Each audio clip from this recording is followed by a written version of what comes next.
सर्वांना श्री स्वामी समर्थ. सकाळचे 6:15 वाजले होते आणि खूप सारा अंधार होता. आम्ही निघालो होतो योगासनं आलो. अंघोळ वगैरे झाली. नंतर देवपूजासुद्धा करून घेतल्या बघा. सुंदर अशी देवपूजा. आणि आज नाश्त्याला काय बनवायचं होतं हा प्रश्न होता. मग इथं मी शेवाळ्याचं उपीट बनवले बघा. तर शेवाळ्या घेतल्यात नीट करून.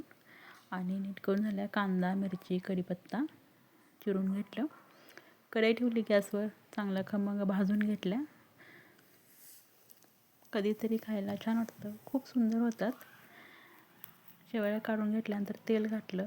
तेल चांगलं कडकडीत गरम झालं तर थंडी तर खूप आहे, पण आपल्या तब्येतीसाठी तर योगा करायच पाहिजे. तेल गरम झालं की जिरं मोहरीसुद्धा मी घालून घेतली आणि मस्त असा कांदा, कढीपत्ता त्या सगळं घातलं. चांगलं फ्राय करून दिलं. थोडंसं मीठ घातलं होतं मी, हळद घातली. मस्त असं गरमागरम शेवाळ्याचं उपीट केलं. पाणी गरम करायला ठेवलं होतं, ते पाणीसुद्धा घालून घेतलं. उकळलं की थोडंसं मीठ घातल्यानंतर परत शेवाळ्या घातल्या, चांगल्या शिजवून दिल्या. एक 10-15 मिनटं शिजून झाल्या. उकळी येऊन दिली की झाकण ठेवलं एक 10 मिनटं. मस्त अशा गरमागरम शेवाळ्या तयार झालेल्या आहेत बघा. वरून थोडीशी कोथिंबीर घातली. आणि सकाळी कामाला जायची गडबड असते, त्यामुळं आम्हाला 8:30-9 बाहेर पडावं लागतं. त्यामुळे अशी गडबड असते, कधी स्वयंपाक होतो कधी नाही होत. आणि मस्त असं शेवाळ्याचा नाश्ता केला. सर्वांना श्री स्वामी समर्थ.